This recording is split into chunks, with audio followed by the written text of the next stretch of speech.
In this video, I'm going to show you an easy way to rank #1 with Google Shopping Ads in 2024. And I'm going to be showing you a live example of an e-commerce brand I'm working on right now, where we were able to rank them #1. So you can see exactly how we did it, the Google Ads strategy, campaign structure, and most important of all, how you can replicate it for your own e-commerce brand. But with that, let's go over the example. So the example is for this very famous product. It's a steel toe shoe. Now, if you have been in the dropshipping space for even a short period of time, you know that this was one of the most important products, one of the best-selling products back in 2021, back in 2022. And although it's not as famous as it once was before, I'm glad we're able to still rank this brand right here as #1. This is a client under my Google Ads agency or marketing. And as you can see, they're still #1 to this date. They have been #1 regardless of what competitor has come into the market, regardless of what these competitors have done in terms of their overall approach and strategy. But the way we did it in terms of the Google Ads strategy itself,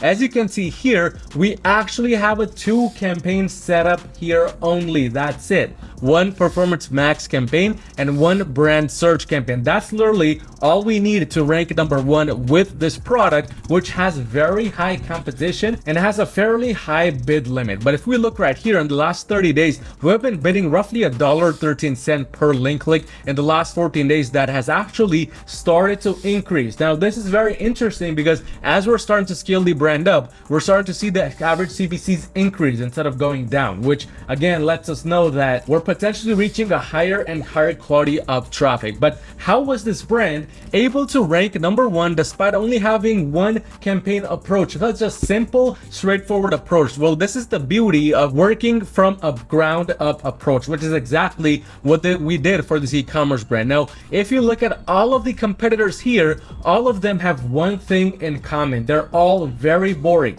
They're very straightforward, they're very to the point, and they're doing their best to abide by Google's policies, which means having plain white background images. Now, one thing you want to understand is Google is not against having real lifestyle backgrounds like this, but what Google doesn't like is when you have a lot of unnecessary information within the product images. Maybe you have other types of graphics within the images. These are all things which Google does not like, and that's when you start dealing with policy violations, policy issues, etc. We wanted to portray not only high perceived value for this product, but also laid out in a manner where it could actually be shown in effect, in use. So we use the product image where there's little screws right here, which the person is stepping on. In addition, there's a hammer hitting the product itself. All these kind of things within the product image, they help the user get a feeling and an emotion of what this product is capable of. This product from this image is capable of taking hammer hits and still being fine. This product is capable of running, literally putting your foot on screws and still not having anything done to them. This is what you need to focus on for your own brand if you want to start ranking #1. It's not just about doing the opposite of competitors, because we could have used a product image which was something very similar to what Temu did right here, where it's just in a real lifestyle background but like this. But if you look right here, although it's in a real lifestyle background, although it does still stand out, it's not enough to introduce any types of feelings or emotions. And if the user cannot imagine themselves wearing this product, if the user cannot really kind of connect with the ad on a personal level, then it's not going to work. This is the first step of ranking #1 with Google Shopping Ads. In addition to that, we then start putting our efforts on the product title itself. So if we look right here, our product title includes some of the major keywords which a lot of these other brands also use. So there's nothing really unique or out of this world that we did for the product images. However, the way we laid out the product titles, it was all done to further increase the perceived value of the product. So we added these dashes in. We gave this product a very special name. We named it the Defender.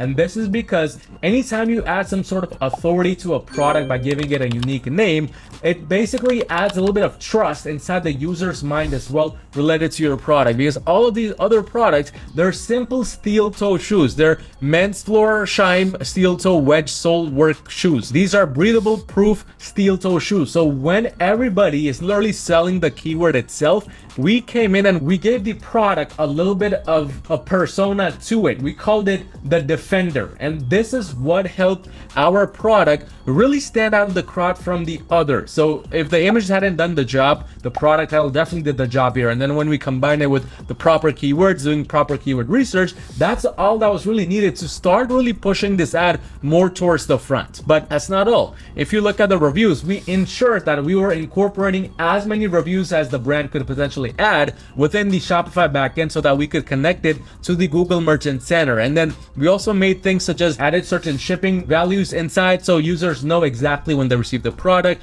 We updated the product feed to incorporate all of the necessary information, which again, a user searching within this niche would want to know. And this was enough on the product foundation, product feed side of things to really make our ad almost unbeatable. But that's not all, because once that was done, we moved on to the campaign strategy side of things. But before we get into this, if you run an e-commerce brand doing $50,000 or more per month in revenue, you need just a little bit of extra help scaling your brand to the next level, go on to my website at yourmarketing.com and schedule a free call with me to see essentially how we can work together and make that happen. But in terms of the Google Ads strategy itself, again, we literally incorporated what we always abide by. And if you look right here, last 14 days, the ROAS is a 2.6x. The break even for this brand is roughly a 1.7x. So we're well above their limits. But I'm a big believer in keeping things simple, especially when you're in competitive niches like these. And that's exactly what we did. So we just had one major performance max campaign running. There were other campaigns running before, which we kind of shut off because we realized this account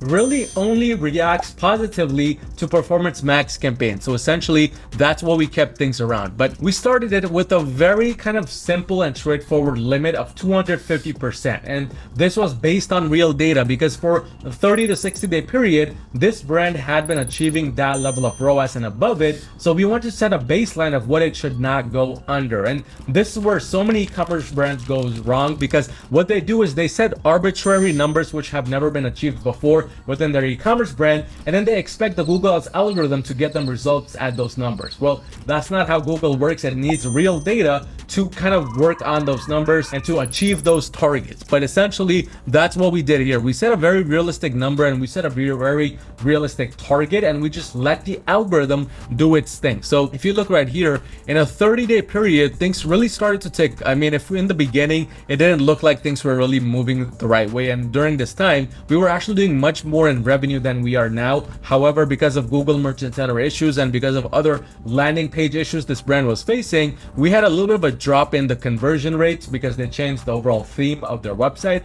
And as a result, the Google Ads sales also went down. But overall, this brand has been in the growth phase since the beginning. There has been a lot of ups and downs, but in general, it has been able to maintain a positive ROAS at $180,000 to $200,000 every 60 days, every 90 days kind of trajectory. But again, if you run a brand doing $50,000 or more per month in revenue, you need just a little bit of extra help scaling your brand to the next level. Go on my website at yourmarketing.com and schedule a free call with me to see essentially how we can work together and make that happen. But check out this case study I did right here on a brand which we followed a similar approach like this one to scale to multi 7 and even 8 figures.